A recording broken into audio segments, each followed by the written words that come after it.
Hello and welcome. If you're new here, my name is Melissa, but if you are one of my out of this world subscribers and you've been following along, then you already know that you can call me Missy. Today, I have a video that should have come out before Halloween, but it is coming out after Halloween. October was rough for me. How was October for you? October was rough for me. I was struggling mentally, and I don't know why. This year, I made Halloween costumes for my kids, and I filmed it for you.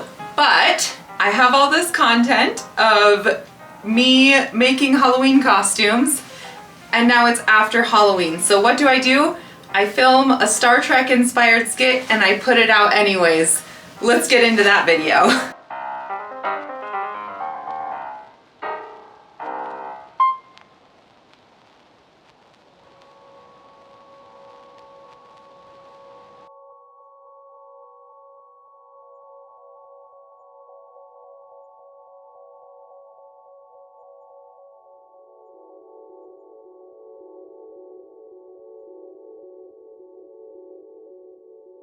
I'm so excited! These reports seem to indicate that the attack on the archaeologists matches perfectly what a Greninja attack would have looked like before they went extinct, of course. Kim, I suggest you temper your enthusiasm. The archaeologists on this site are bound to be upset about their injured comrade, and it really wouldn't be a good look for you to be acting like a kid in a candy store. I can't help it! There might still be a colony of Greninja on the planet that survived after all this time. I was informed that the cataclysms that we found evidence of on that planet make it all but impossible that they could have survived. All but impossible? The likelihood is about 1 in 10 trillion. So there's a chance. What?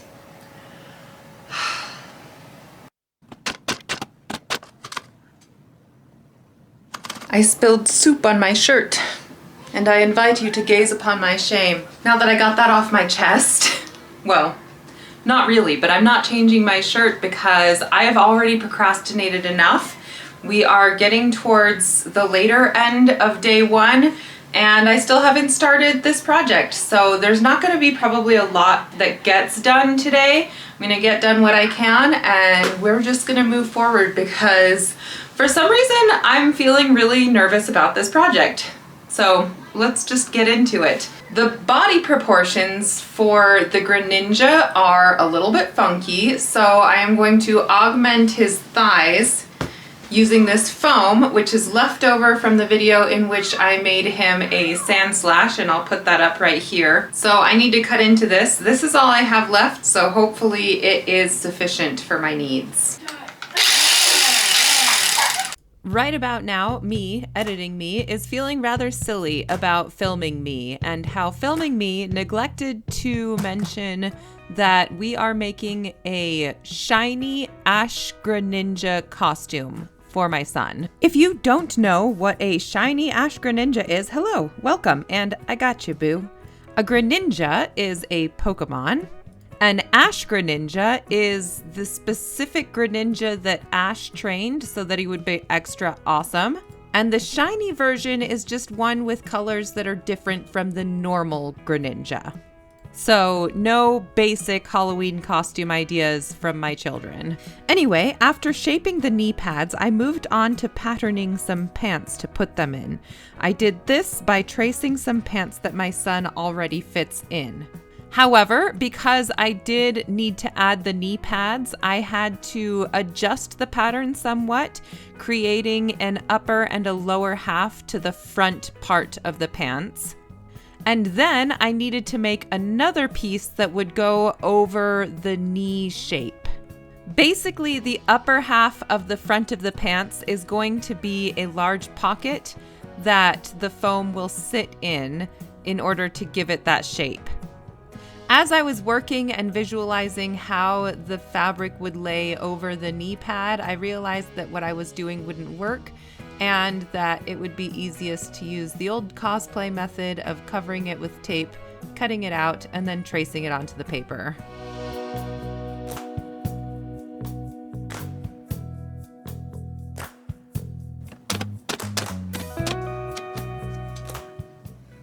It is day 2. As predicted, I didn't get much done yesterday, but I did get a pattern for the pants put together. So I think I'm gonna go ahead and assemble the pants, and hopefully doing that bit of work will help to bolster some of my confidence for the rest of this project. So let's get to it. So I took to the floor in preparation to cut out my pants pattern pieces. I had a thin, cheap black stretch fabric that I could use as the inner lining for the legs. And then I also had a much thicker, sturdier stretch fabric for the bulk of the pants. This character also has some white circles at the knees, so I cut that out of some slightly stretchy white fabric that I had lying around. I wasn't too worried about the difference in stretch between the black and the white fabrics though, because the padding and the funny knee shape would keep it from being a concern right at the knee where the circles go. And then with everything cut out, I was able to sew the things together, starting at the knees because I would need to add those white circles to them, which I did using a zigzag stitch on my sewing machine all the way around the circle. And I went around the circle twice just to make sure that the edges, the raw edges of that white fabric were bound up nice and tight in the stitching. I don't pull out my serger very often, but I thought that this would be the opportunity in which to pull it out because we have so much stretch fabric. This is just like a 4-way stretch. I need to attach each leg to its corresponding underneath piece, and this will just separate the leg from the foam, and hopefully it all fits together well. We'll see.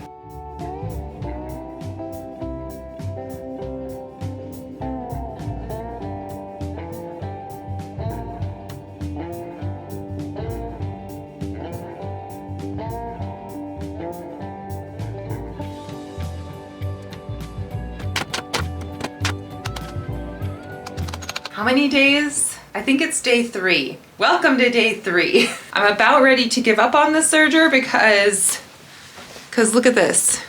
I have the stuffins and I can put them in, but they're a little bit wide at the top, so I think I'm going to cut it down from the side so that it ends up looking more like a teardrop shape, and hopefully that will help a little bit with the silhouette issues because I had my son try them on last night and I thought they looked good, but I thought that they could look better. So hopefully that helps, but the pants do fit, so that's good news. I am gonna need to repair them. I think I'll finish sewing the pants with my serger, and I might just do the shirt with my regular machine. We'll see. In any case, with this being day 3 and only having the pants done, that tells me that I have been working way too slowly on this project, so I need to get going. In part because it needed to be done, and in part because I wasn't ready to fight with my serger again, I went ahead and performed that knee surgery. And then, yes, it was back to war with my serger. After noticing that some of the stitches seemed a little looser than others, I went ahead and started trying different tension settings. I just couldn't get it figured out. Well, it's been fun fighting with my serger, but I ran out of thread on one of my spools and it eats so much thread, and I don't know how to use it well enough. So I think from here on out, I'm just gonna be using my regular sewing machine. I'll return to my serger someday. I'm just done fighting with it for now. In this section of the video, I attempted to explain to you and myself why I thought I was struggling with this project while I worked. At the time, I thought that it was something to do with the fact that I constantly need something different to work on. And while it's true that I do struggle to do the same kinds of things day after day and week after week, which is why my videos aren't all sewing videos, with more hindsight and further reflection on my part, I've come to believe that some of my mental health struggles during this time had more to do with my learning to validate myself internally and how my values around my personal worth were not necessarily the most healthy. And I say were as if I've fixed the problem. I think that it's still probably a problem. Obviously, I don't think that I can fix internal thought patterns that quickly, but it's something that I'm understanding I need to work on.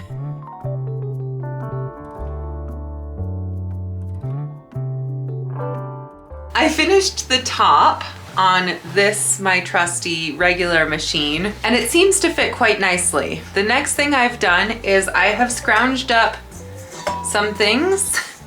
I think that this will be a good circumference for the tongue scarf thing, and that this will be a good kind of thickness. So I somehow need to turn this and this into some kind of a tongue neck piece, and then get the mask constructed as well. So I'm going to work on that. I'm not sure what I'm doing. No clue. We're just gonna try and figure it out.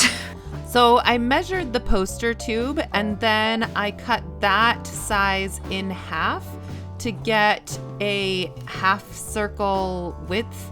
And then I cut out some paper to be as wide as I needed that to be. And then I cut out a second sheet of paper that would represent the diameter of that. Together, these two sheets would make up a sort of half tube. I would then need to get the stiff foam to go ahead and make a rounded shape so that it would actually go all the way around the neck. And I experimented with cutting out the paper to try and make it do that before choosing a cutout shape that I thought would work and then tracing that onto my paper. Then I had to try it all out on the paper just to make sure that it would work before I went ahead and did it with the foam, which is what the mask is ultimately going to be made out of.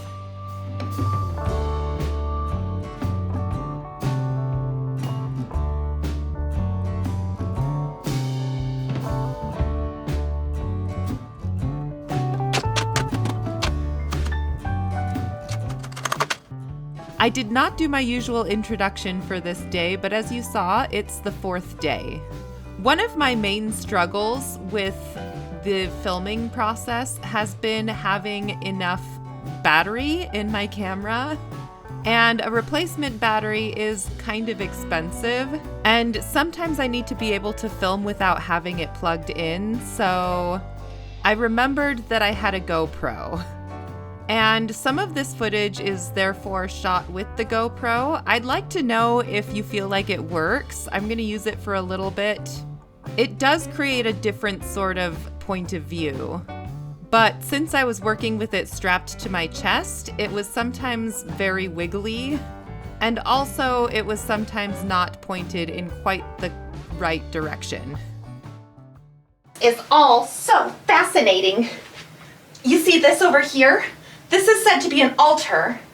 Oh, and look at this artifact. This artifact is said to be a representation of their afterlife.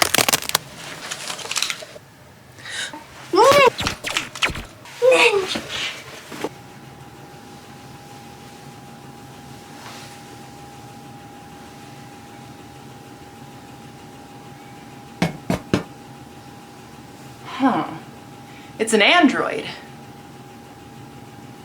I need to take this back to my lab, take it apart, put it back together, figure out who made it. Were these creatures capable of this technology? According to my research, the Greninja would have been far too primitive to make machines as sophisticated and lifelike as what we see here. Well, someone made it. I'm gonna figure out.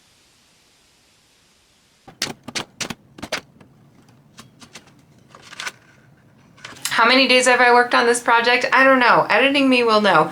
Days is a bit of an understatement though, because I have gotten maybe a few hours of work in per day that I've worked on this. For some reason, my brain just does not want to complete this project, and I am working against myself to get it done because I have a little person that's counting on me to get this done for him. So I'm pushing past the brain block in order to get this done, and I think what I need to do is put together a sketch on how to complete the mask portion of this. Yesterday what I was working on was this, which is like the neck tongue thing that this weird little guy has. And I say weird in the best sense. But I cannot bring myself to just start cutting into this EVA foam. This is all I have left, so I'm gonna start with cardboard and hope that this doesn't further sap my will to do this project. Okay, so I got my little face piece here. I think it's going to go like this, and then I'll have some fabric that comes in that far so that there's no gap between the head and the tongue. Can I see the camera yet?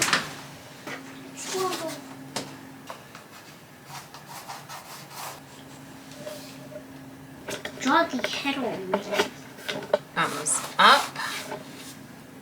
Yep, that looks about right. Is that your fabric scissors? No, scissors I got from the dollar store. Yeah, that's good. That's Waco.com. Jack's walls climbing the camera. So, 2 inches. half a circle, then a straight line across. That's what you need to do. Is it okay if I show you how it's supposed to? Sure. That's what the first you have head part looks like. Okay, thank you. A lot of space between the head and the shoulders. So I need this centerpiece to pop up further. And so, as you saw, my cameraman helped me to stay on track and figure out what was the right thing to do as I tried to figure out how to make the shape of this creature's head. Luckily, I had a bunch of cardboard because it did take a lot of playing around and trying to figure out what shapes would work best. But I really struggled with the back of the head. I've tried a few things to figure out how to make the back of this. So far, nothing has worked. However, I do have one more idea, and that is to make strips of cardboard and piece it all together, then cover it all with tape, and then sort of use that to hodgepodge the three-dimensional shape, and then cut it and then put it together. It's a little bit like the classic cosplay method, except for I'm sculpting it first out of cardboard and then cutting it out. Actually, I think I'll use paper. In case my explanation didn't make any sense, here is the visual of what I did. I used this poster board and just cut out thin strips of that, and I taped that in place so that it basically made the shape of the back of the head. And when I was satisfied with that shape, I just covered it in tape. Then all I needed to do was cut it off, finish it off with that bit of tape from my mouth, and I was ready to lay it out to make my pattern. Thankfully, this worked quite nicely, and I was able to go ahead and try that out. With the cardboard, everything fit together nice, and I was ready to make it out of my EVA foam.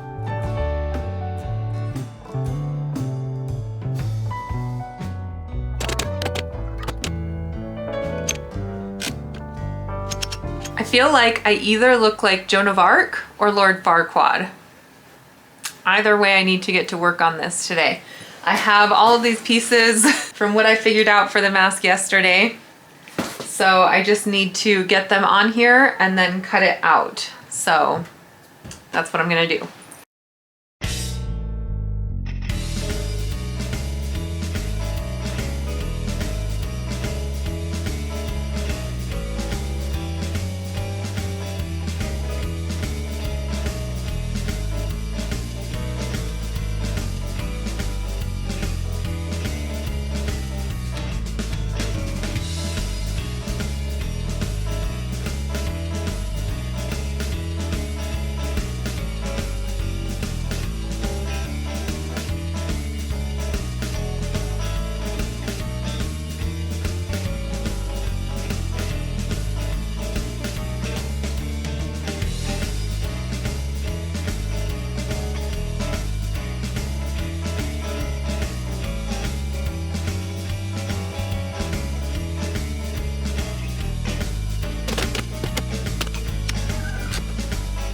I am back. It has been a while since I've worked on this project because I just kind of needed a mental health break, but I am down. We are doing this because Halloween is just in a couple weeks, and so I need to really, really get this done. So let's get to work. As much for myself as for you, I need to talk about what I'm doing.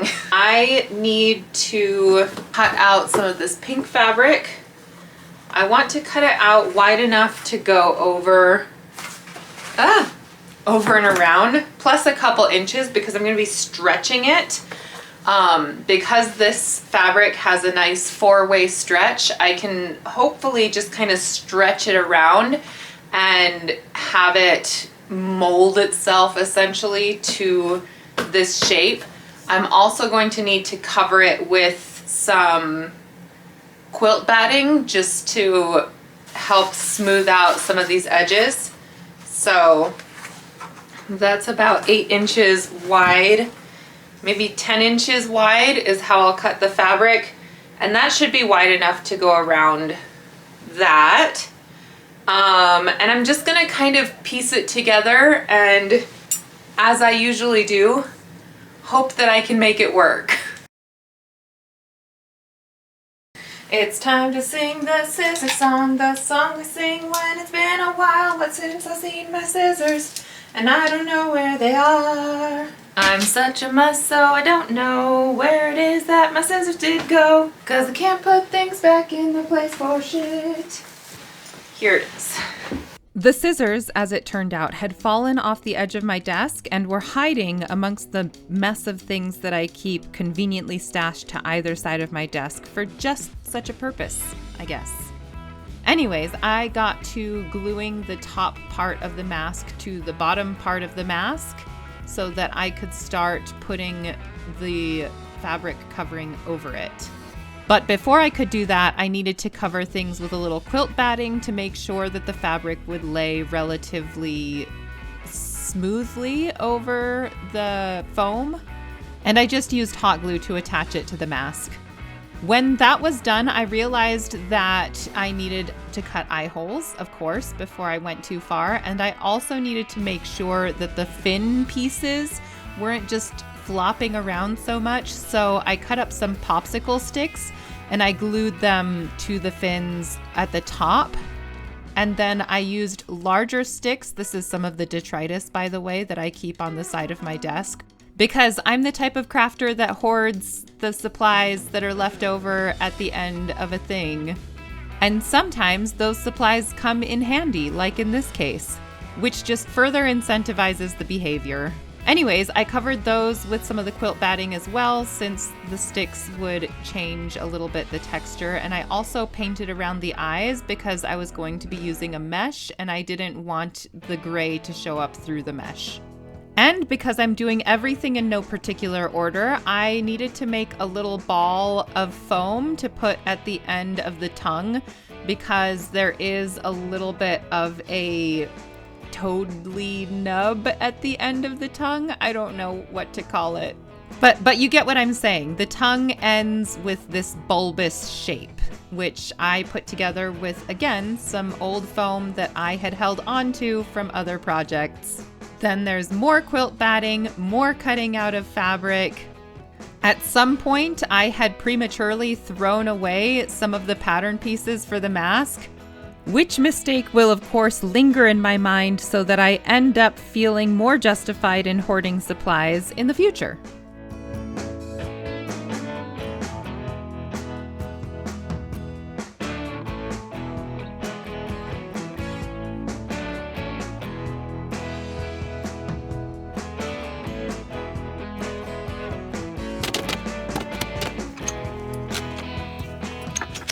Another day of working on this costume. It's taking so much longer than I thought, but look, we're so close. Look at it. It looks like a thing. So I need to add the rest of the pink around the tongue portion and sew it all together. These ear pieces need to be sewn and closed up so that, oops, that was my heat gun. It's not plugged in or anything, but there it goes on the floor. So this whole thing needs to be finished. As you can see, this top part is mesh, And when there is no light coming through the other side, it's pretty difficult to see the human beneath into the mask. I'm quite pleased with how that turned out. Literally, that was this football jersey I got at the thrift store. And maybe it will be used for future projects because that was extremely effective. I also need to add eyeballs to the side. Okay, the other thing we need to add is like the little blue piece around the back. I'm gonna need to make some little hand gloves. I think that's about it. We are getting close to the end of this project and I cannot wait to be done. But I think it's gonna look really cool, so let's keep going.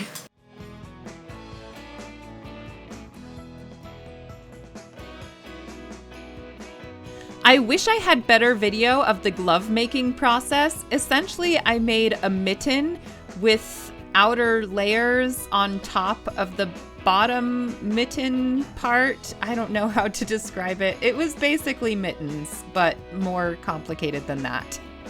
And also more EVA foam to help it hold its shape. But it worked out quite well and my son was able to use his hands. And with that done, we're just about ready for the reveal.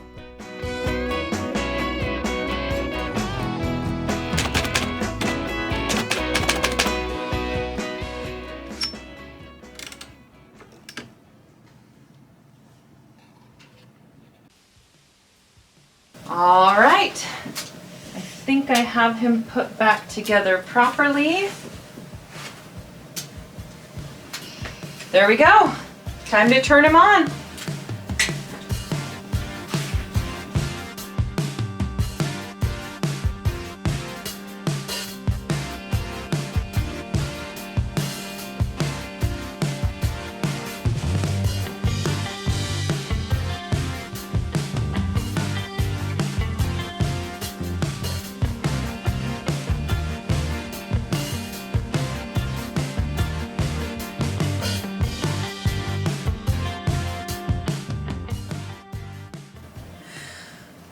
I am in utter shock that I was able to make this extremely cool mask for my son. I don't think I showed it earlier in the video, but I added some elastic on the inside so that it would go under his chin so that when he moved his head, it would move with him. There are a few things that I would have done differently if I had known what I know now. And one of those things is I would have had this guy go straight back instead of straight out to the side.